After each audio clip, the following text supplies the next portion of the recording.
Student লাইফে যে গুণটি তোমাকে তোমার পড়ালেখায় সবচেয়ে বেশি হেল্প করবে সেটা কি? সেটা হচ্ছে তোমার কনসিস্টেন্সি এবং হার্ড ওয়ার্ক। এই দুইটা কিসের প্রফেশনাল জানো? তোমার পড়াশোনার মান বা রেজাল্টের প্রতি এটা প্রফেশনাল। তো দেখো কিভাবে কি হচ্ছে। তুমি এক নাম্বার কি বললাম আমি, সেটা হচ্ছে তুমি তুমি টাইম কত দিচ্ছ, তোমার কনসিস্টেন্টলি তুমি কতখানি টাইম দিতেছো। তুমি যত বেশি টাইম দিবা তোমার রেজাল্ট তত ভালো হবে, তুমি তত বেশি শিখতে পারবা, তুমি তত বেশি এটা আউটপুট দিতে পারবা। তুমি যদি টাইম না দাও ঠিক মতো, তোমার একটা জিনিস পড়ার কথা মনে করো 2 ঘন্টা, তুমি 20 মিনিট পড়লে সেটা হবে? সেটা হবে না। তুমি 20 মিনিটে যা গেইন করবা তুমি 2 ঘন্টা যার থেকে বেশি গেইন করবা না। অবশ্যই তোমাকে টাইম দিতে হবে পড়াশোনার প্রতি, এবং এই টাইমটা কেমন দিতে হবে? কনসিস্টেন্টলি দিতে হবে। তুমি যদি কনসিস্টেন্টলি না টাইম না দাও তুমি সব ভুলে যাবা। তো দেখো তুমি একটা সপ্তাহে তো 7 দিন, তুমি 7 দিনে মনে করো কনসিস্টেন্টলি পড়া বলতে মনে করো 6 দিন পড়লা, তুমি একদিন মনে করো গ্যাপ রাখলা ছুটির দিন, অসুবিধা নেই। তুমি 6 দিন তোমার পড়তে হবে, অল্প অল্প হলেও পড়তে হবে, 1 ঘন্টা বা 2 ঘন্টা করে পড়লা। কিন্তু এমন করবা না যে এই 7 দিনের মধ্যে তুমি 2 দিন পড়বা, 2 দিন 3 ঘন্টা 4 ঘন্টা পড়বা, বাকি দিন পড়বা না, এরকম করলে হবে না। তোমার কনসিস্টেন্ট হতে হবে, কনসিস্টেন্টলি পড়াটা পড়তে হবে। এরপর দেখো, এরপর কি বললাম যে তোমার ইফোর্ট দিতে হবে। তো ইফোর্টটা কেমন? ইফোর্টটা হচ্ছে যে তোমার ক্লাসের পড়া, কোচিং এর পড়া, সেলফ স্টাডি, অনলাইন স্টাডি, এগুলো হচ্ছে তোমার ইফোর্টের ভিতরে পড়ে।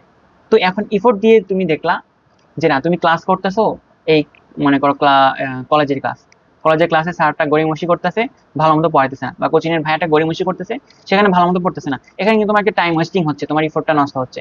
তো তোমার সেখানে কি করতে হবে? তোমার বেটার সোর্স বের করতে হবে। এখন তো অনলাইনের যুগ, তুমি ক্লাস করে করে দেখে নিতে পারবা যে কে কেমন পড়াচ্ছে, কার পড়াটা তুমি বুঝতেছো, কারণ সবার সব পড়া কিন্তু তুমি বুঝবা না। একজন হয়তো এক টিচারটা অনেক ভালো বুঝতেছে, তুমি তারটা বুঝতেছো না, তুমি হয়তো আরেকজনটা বুঝবা। তো তুমি একটু খুঁজে বের করবা যে কোন টিচারটা তোমার মানে তোমার জন্য হেল্পফুল, তুমি কার পড়াটা বুঝতেছো, তো সেইটা হিসাব করে সেইখানে তুমি পড়ো, অসুবিধা নাই।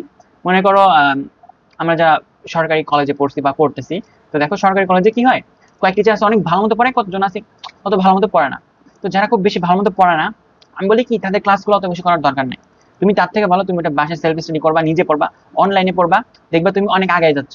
কারণ তারা এসে কি করে 30 মিনিটস নিজেদেরই গুণগান প্রশংসা করে, তারপর 10 মিনিট বসে নাম প্রেজেন্ট করে, আর 20 মিনিট একটু হালকা পাতলা বই নাড়াচাড়া করে, ঠিক মতো পড়ে না।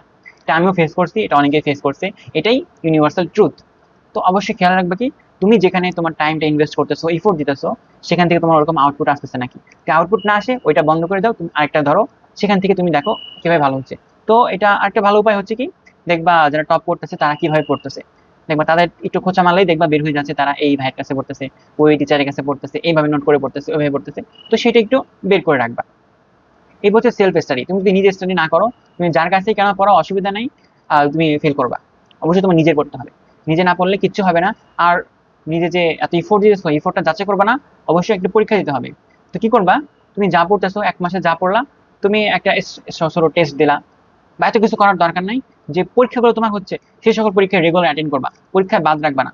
পরীক্ষা অ্যাটেন্ড করবা, কম মার্ক পাও অসুবিধা নেই, তুমি নিজে যাচাই করতে পারবা না যে না আমার এইসব জায়গায় অসুবিধা আছে, আমার আরো ভালো মতো পড়তে হবে। তো এগুলো যদি খেয়াল করে পড়ো তাহলে দেখবা কি তোমার এই স্টুডেন্ট লাইফে তুমি সব জায়গায় ভালো ভালো করে যাচ্ছ, কোথাও এরকম বেশি আটকাচ্ছ না। তো আশা করি তোমরা বুঝতে পারছো মেসেজটাকে, যে মানে কি বলতে চাচ্ছি আমি। তোমরা অবশ্যই কি করবা, যে টাইম এবং ইফোর্ট দিবা, কনসিস্টেন্টলি দিবা, তাহলে দেখবা তোমার রেজাল্ট ভালো হচ্ছে, তুমি পরীক্ষায় ভালো করতেছো, আলটিমেটলি তুমি তোমার গোলে পৌঁছাতে পারছো। তো দ্যাটস ইট, আশা করি বুঝতে পারছো।